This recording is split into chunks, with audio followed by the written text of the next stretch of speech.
अतीत में अर्जुन ने गुरु द्रोणाचार्य से धनुर्विद्या सीखी और एक अकल्पनीय महारत हासिल की। और हाल ही में हमने देखा था एकलव्य का वो दर्दनाक सर्वोच्च बलिदान, जिसने अर्जुन की श्रेष्ठता पर मानो मुहर लगा दी थी। दोस्तों, आज के इस बेहद रोमांचक एक्सप्लेनियर में आपका स्वागत है। आज हम उस महाकाव्य के एक ऐसे मोड़ पर खड़े हैं जहां से इतिहास की सबसे महान और विनाशकारी दुश्मनी की नींव पड़ने वाली है। सोचिए, एक तरफ है राजसी गौरव और दूसरी तरफ है एक ऐसा अनजान योद्धा जिसका उदय किसी भयानक तूफान से कम नहीं था। तो चलिए, बिना कोई वक्त गवाए इस एपिक कहानी में गहराई से उतरते हैं। अब इस पल तक पहुंचने का सफर कोई आसान नहीं रहा है। अतीत में अर्जुन ने गुरु द्रोणाचार्य से धनुर्विद्या सीखी और एक अकल्पनीय महारत हासिल की। और हाल ही में हमने देखा था एकलव्य का वो दर्दनाक सर्वोच्च बलिदान, जिसने अर्जुन की श्रेष्ठता पर मानो मुहर लगा दी थी। इतनी भारी कीमत चुकाने के बाद तो अर्जुन का एकाधिकार बिल्कुल तय लग रहा था, है ना? लेकिन आज की ये कड़ी हमें एक बिल्कुल नए मोड़ पर ले जाती है। एक ऐसे योद्धा का उदय जो इस पूरी व्यवस्था को जड़ से हिलाकर रख देगा। तो चलिए, चलते हैं हस्तिनापुर की उस विशाल रंगभूमि में, जहां एक बहुत ही भव्य प्रदर्शन चल रहा है। जरा उस माहौल की कल्पना कीजिए। पूरा हस्तिनापुर इस ऐतिहासिक पल का गवाह बनने के लिए उमड़ पड़ा है। द्रोणाचार्य के सभी राजकुमार पहली बार जनता और राजाओं के सामने अपनी ताकत दिखा रहे हैं। और इस भव्य आयोजन के बिल्कुल सेंटर में है अर्जुन। अर्जुन अपने धनुष से ऐसे ऐसे चमत्कार दिखा रहा है कि पूरी शाही भीड़ सचमुच स्तब्ध है, सांसें थमी हुई हैं। ये कोई आम तीरंदाजी नहीं थी दोस्तों, ये तो जादू था। किसी को रत्ती भर भी शक नहीं था कि अर्जुन ही इस युग का सबसे महान योद्धा है।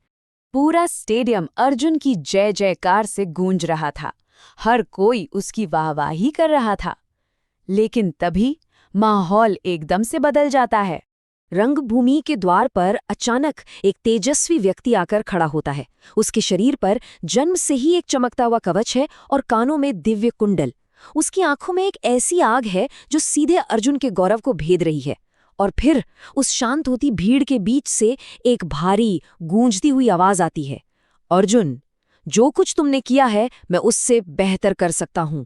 यह सिर्फ एक वाक्य नहीं था, ये एक ऐसा भूकंप था जिसने हस्तिनापुर के उस विशाल स्टेडियम में पल भर में सन्नाटा ला दिया। अब आप खुद सोचिए, उस अखाड़े में कैसा भयानक तनाव पैदा हो गया होगा। वो सन्नाटा तुरंत एक भयंकर चुनौती में बदल गया। कर्ण ने केवल हवा में बातें नहीं की थीं, वो अपने दावे को सच साबित करने के लिए अखाड़े के बीचों बीच आ खड़ा हुआ। एक तरफ अर्जुन के वो करतब थे जिन्हें अभी थोड़ी देर पहले चमत्कार माना जा रहा था, और दूसरी तरफ कर्ण ने न सिर्फ अर्जुन के हर एक करतब की बिल्कुल सटीक नकल की, बल्कि कई मायनों में तो वो अर्जुन से भी एक कदम आगे निकल गया। तीर से तीर टकरा रहे थे और जो कुछ भी असंभव लग रहा था उससे कर्ण बेहद आसानी से कर रहा था। चारों ओर सिर्फ अविश्वास। हस्तिनापुर के शाही परिवार को तो अपनी आंखों पर यकीन ही नहीं हो रहा था। पहली बार, जी हाँ, पहली बार उनके सबसे बड़े नायक, उनके अजेय अर्जुन को किसी ने सच में बराबर की टक्कर दी थी। ये अर्जुन के लिए पहला सबसे बड़ा और असली खतरा था। लेकिन दोस्तों, यहीं से कहानी एक बहुत ही दुखद और गहरे भावनात्मक मोड़ पर आती है। जहां बात योद्धा की योग्यता की हो रही थी, अचानक वहां नियम बदल दिए जाते हैं। जब ये साफ हो गया कि टैलेंट में कर्ण कहीं से भी अर्जुन से कम नहीं है, तो गुरु कृपाचार्य आगे आते हैं और वो एक बहुत ही ठंडी चुभती हुई आवाज में एक सवाल दागते हैं, बताओ, तुम किस राजवंश के राजकुमार हो? ये एक सवाल किसी जहरीले तीर से भी ज्यादा तीखा था। इसने एक झटके में कर्ण की उस शानदार जीत और महिमा को चकनाचूर कर दिया। कर्ण एकदम शांत हो गया। उसे युद्ध करने के अधिकार से ही वंचित कर दिया गया। सोचिए उस पर क्या बीत रही होगी। उसकी असीम प्रतिभा, उसका वो चमकता कवच, सब कुछ उस समय मिट्टी में मिल गया, सिर्फ इसलिए क्योंकि समाज की नज़र में वो केवल एक सारथी का पुत्र था। राजघराने के नियम कहते थे कि एक राजकुमार सिर्फ एक राजकुमार से ही लड़ सकता है। भरी सभा में उस महान योद्धा का ये सबसे भारी और दर्दनाक अपमान था। और ठीक इसी टूटे हुए पल में, जब पूरी सभा कर्ण का मजाक उड़ा रही थी, तब एक ऐसा इंसान आगे आता है जिसकी किसी ने उम्मीद नहीं की थी, दुर्योधन। दुर्योधन ने आगे बढ़कर एक ऐसी घोषणा की जिसने सबको चौंका दिया। उसने कहा, अगर राजा होना शर्त है तो आज से कर्ण अंग देश का राजा है। और उसी पल दुर्योधन ने अपना मुकुट कर्ण को पहना दिया। रणनीतिक नजरिए से देखें तो ये दुर्योधन की एक बेहद चतुर चाल थी, अर्जुन के खिलाफ एक मोहरा खड़ा करने की। लेकिन कर्ण के लिए ये एक जीवनदान था। ये कोई आम राजनीतिक संधि नहीं थी दोस्तों, ये एक अटूट गठबंधन था। एक ऐसी भयंकर मित्रता जो सबसे गहरे अपमान और उस अपमान में मिले सबसे अप्रत्याशित सपोर्ट से पैदा हुई थी। दुर्योधन ने कर्ण को वो सम्मान दिया जो पूरी दुनिया ने उसे देने से मना कर दिया था। इस दोस्ती को मृत्यु तक निभाया जाना था और इसी एक पल ने हस्तिनापुर के सत्ता संतुलन को हमेशा हमेशा के लिए बदल कर रख दिया।